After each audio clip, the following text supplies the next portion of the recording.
Welcome to the Female MSI Club podcast. This is your host, Sarah McCalden, where I interview women from around the globe about their entrepreneurial journeys, from money to mindset and everything in between. There is always so much to talk about. Thank you for listening and enjoy. Hi everybody, welcome to the Female MSI Club podcast. This is Sarah McCalden. And today I have a lovely guest with us, Francy Sanchez. Now, I met Francy because she's doing a project, can you tell us what it's about, Francy? Well, hi, Sarah. First, thank you so much for inviting me. Yeah, it was nice to meet you. That's what I love about doing this project because it gives me the opportunity to connect with new people. Yeah, that's what I love. So the project is called Sharing Dreams. Yeah. And I'm doing something that is called 100 Days of Sharing Dreams.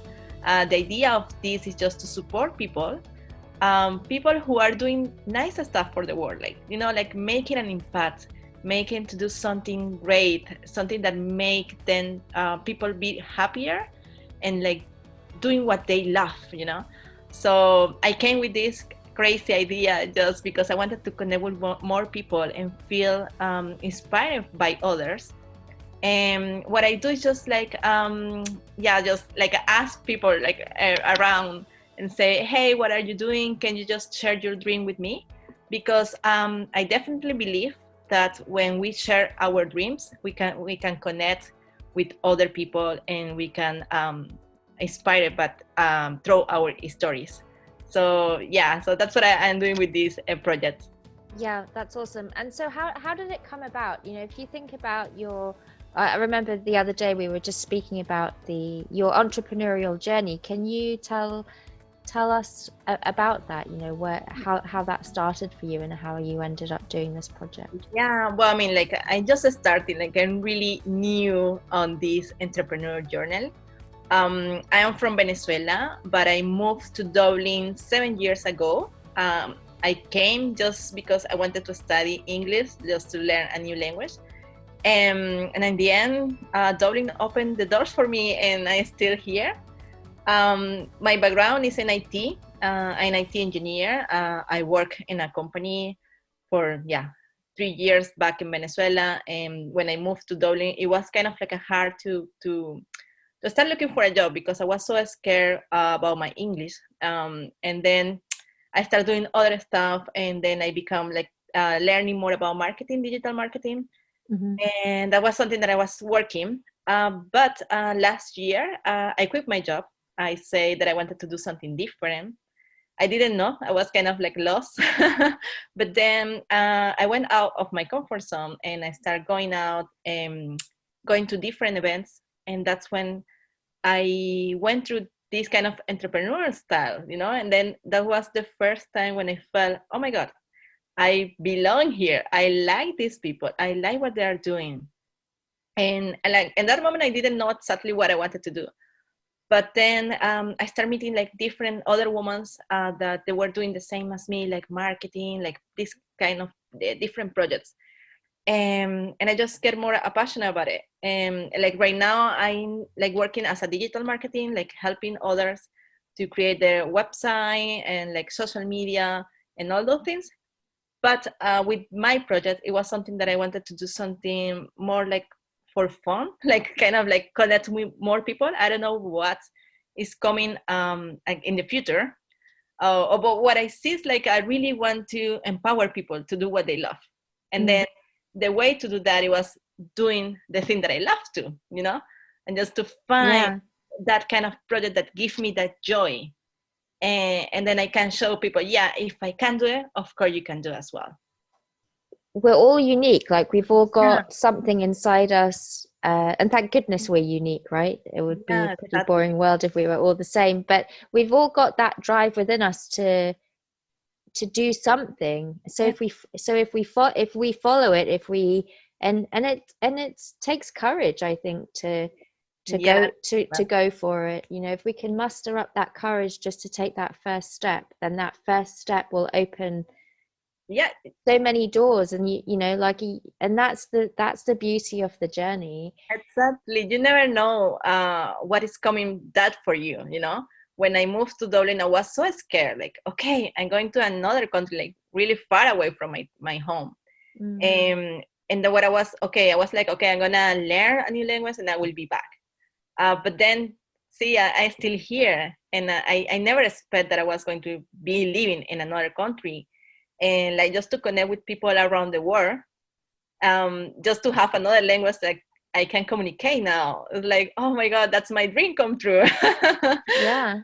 Yeah. So and after that, it's like, okay, if I did this, of course I can do other things, and the fears always will be there. Like fears never go away. But what we need to is like, don't allow the fears to stop you to do what you love. That's what I have been learning from that. But yeah, I mean, every time when I wanted to do something, like, oh my God, should I do? It's like all these kind of voice in my mind, like, yeah, you are not good enough, you can do this, but then you have to try. It's the only way. Like, just try, and yeah, you will find the way to do the stuff. So how do you know, when you think about the you know, those words, failure, fear, and disappointment, you know, how do you handle them? Do you even see failure as failure? For me, I think that it's really important to recognize that when something doesn't go my way, or I, in quotation marks, feel like a failure, that I remind myself that I'm just here right now, and that it's a learning experience, and that, you know, that the scope for improvement, or some kind of learning to get me to where I want to be in the future. What about you? Yeah, I totally agree. Like for me, yeah, that's when I say, like, if I failure is, I don't think about what this happened to me. It's like what I am learning from this, you know. That's what I always think about it. Like, okay, this thing didn't go as the way that I wanted, but what I am learning from that. Definitely, yeah, that has been the thing. Like 4 years ago, I wanted to create a blog post, and then at the end, I mean, I start doing it and then just leave it. And then when I start doing this project, I see, like, okay, in that moment I wasn't totally ready, but I learned so many things from that. And it was more because I wanted to be behind of that project. I didn't want to show up myself. But inside of me, that's something that I really wanted to do, but I was so scared. And now it's like different. It's like, okay, but when in that moment when I did that step, people start realizing, oh, Francy, she liked to do these kind of things. She's doing these things. But I was so scared, like totally go out and show up what I was doing.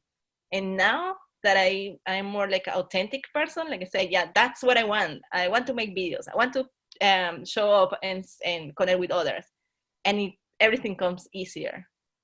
So yeah, just like think about it. What are you learning from those failures and disappointments? And what about success? You know, how do you define success? I have to count all of my wins every single day. I have to do that so that I can recognize the things that I've done to get me to where I am. Because really, we're living right now. We're living now. We're not living in the past, or we, you know, if you're living in the past, stop and start living now. But it's what we do now that's also creating our future. Yeah, So we have to see what we have done before and say, oh yeah, because sometimes we don't realize all those small steps that we did just to get where we want to be. And yeah, like success, I think like for everyone is different, but for me, just to find that purpose to find the job that you love, like, yeah, to have that kind of like the freedom to say, oh, I'm doing what I love. That's for me will be like success. And I am on the path. I think I am on the way to doing that. Absolutely. And in terms of adversity, and the obstacles that you've had to overcome to get to where you are. How can you give us an example of something that you've overcome that has helped you, that's led you to some kind of understanding? Well, moving to Dublin, it was the big obstacle about the language barrier. Yeah. At the beginning, I mean, I came with like nothing English, like just with hello. That was the hardest part, because I was so scared to talk. I was so like, well, I'm like kind of a shy person. Even when people sometimes say, "Are you shy?" Like, yes, I am. Yeah. So in the beginning, I was like, oh my god, I don't know. I was so scared to talk to others, just to I mean, because well, I still sometimes like, you know, like I feel, oh, my accent, or if I make mistake with the English, but then I just realized part of the process, you know. Yeah, That was the absolutely. Yeah, but that was the hardest part in the first years living here, just to try to communicate with others. When I was trying to look for a job in IT, I didn't want to go to companies to do any interview because I was so scared. Um, but yeah, so like now, I mean, I still have that kind of thing inside of me, but at the same time, it's like, if I look back and say, hey, Francie, you came with zero English and now you are here communicate. I am doing my first podcast in English. So That's amazing. Yeah, yeah. yeah, like I can't believe that. And I'm so proud of myself because I took that risk. I feel so comfortable at that time. And now it's like, look what I am. Look, all those amazing people that I have connecting, all those people around the world that I can talk and have that kind of conversation. Even when I make mistakes, you know, sometimes it's like the way that you talk, the passion that you give, that people will understand you Yeah, anyway, you know. It's that kind absolutely. of connection, that energy that you give. I love that. And so I was asking somebody else on the podcast yesterday. She's from Croatia, but she lives in Paris, but she also lived in Germany for a while. So I was asking her how she thinks. Like, do you think in English? My brother lives in Germany as well. So I haven't actually asked my brother this. Um, But do you think in Spanish, or do you think in English, or does it depend on what you're doing? And yeah, it's depend of what I'm doing. Yeah, it's yeah, depend of that. Yeah, I mean, like I try to think more in English, because if you think in English, it's easier when you are talking, you know, instead of like trying to translate. And yeah, like for me, it's like, I don't know, like in Spanish, I really speak so fast, you know, like all the ideas came to my mind. And then when I try to do that in English, so I start making mistakes, because it's just, I mean, probably the way that my brains work. And it's like, oh my god, sometimes I get frustrated because I would love to be more fluent, you know, like just to show myself in the way that I do in Spanish. So that is sometimes that, oh my god, I still with that kind of frustration. But yeah, and in the end, it just part of my energy or what I want to say, that everything just come in English. And yeah, and just try, yeah, I try to like make a kind of like an exercise, just to think in English, so because yeah. yeah, I'm here, so that's I have. It's really inspiring, actually. So many people come to travel abroad.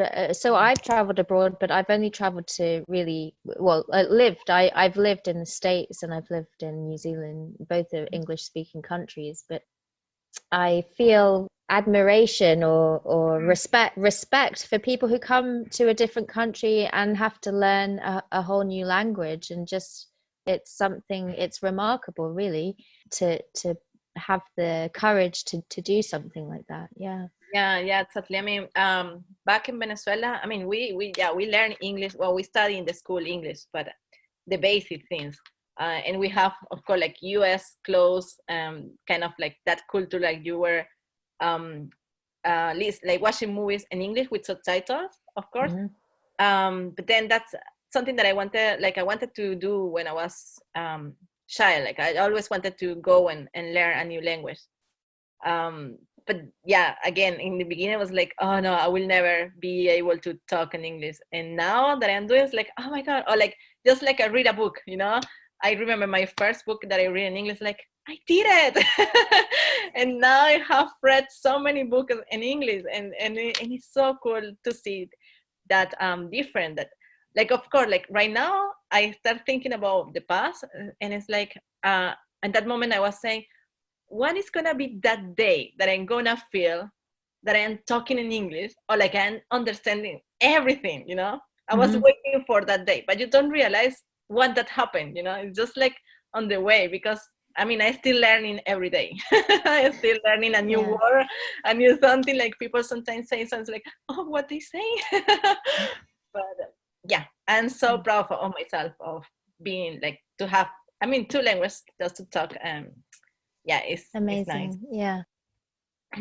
Tell us about your business, and where we can find you online, and also if people are interested in being a part of your project, how can they reach out to you? Yeah, well, I have my own website that is called francysanchez.com, and so, well, you can see my work there.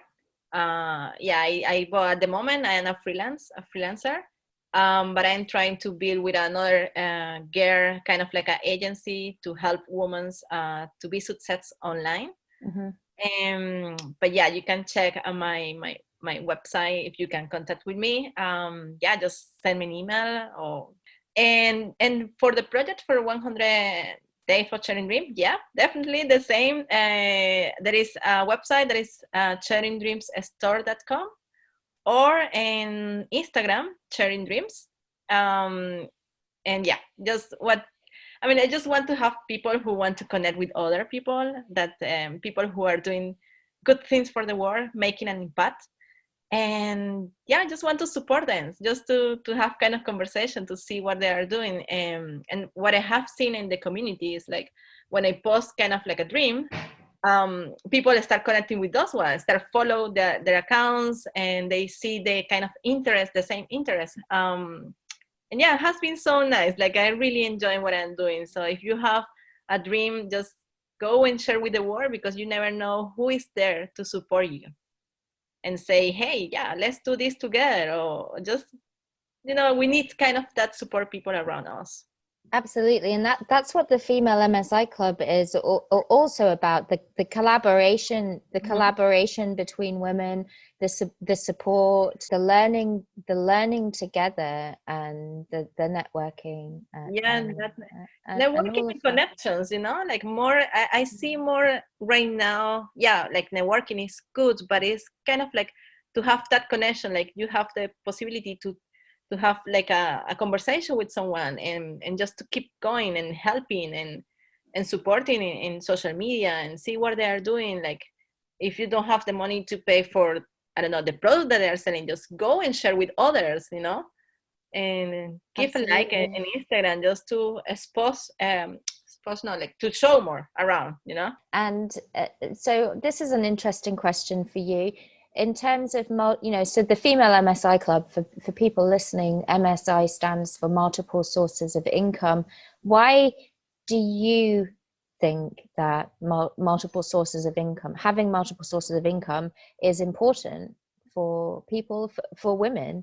Yeah. I mean, in general, it's really important, because as we see right now, like this situation that happened with the COVID, so most of the people were like just having one incomes, like normal job, a 9-to-5 job, and then some of them were fired, and that's, it's like, now I don't have any money around me. And that's very important, to have kind of like a different incomes, or passive income. And also right now that we have kind of this online digital world, where you can create so many things, and having those small passive income. And something that I always, and I try to check, like, for example, for me, I know when I quit my job, I have my saving, because even when I had only one passive income, I always I learn how to save money. to have kind of like a pot of money just in case if something happened. Yeah. I learned a lot from that. And then right now it's like just trying to figure out how can I make that different ways to have those different incomes around me. Yeah. And like in just in terms of multiple sources of income, there's so many ways. I mean, there's probably millions of ways or to have those multiple sources of income. Just as an example, if you own an online shop, every product that you have is a stream of income for yourself. So if one of those isn't selling so well, you'll have some others that are. You could create books, you can create courses, you can be an affiliate for companies. You can get referral fees for, if you pay for a really great service and you want to recommend it, that company may pay you to recommend them. And there are so many possibilities right now with this online work. And I think, people is getting more into with this situation that just happened with the pandemic. Just people want to learn more about all those things. Yeah. So, well, thank you so much for being thank you so much. I was so happy to be here. Yeah, thank you for being a guest here on the Female MSI Club podcast. It's been great to talk with you and learn more about you and your project and what motivates you and your thoughts. So that's really interesting and learning. Also, I just love your story about moving to Ireland. Yeah. Okay, so thank you everybody for listening. I will see you on the next podcast very soon. We really hope you enjoyed this episode of the Female MSI Club podcast. If you did, share it with your friends and your family. Don't forget to subscribe. Check out the website below, thefemalemsiclub.com, and we'll see you on the next podcast.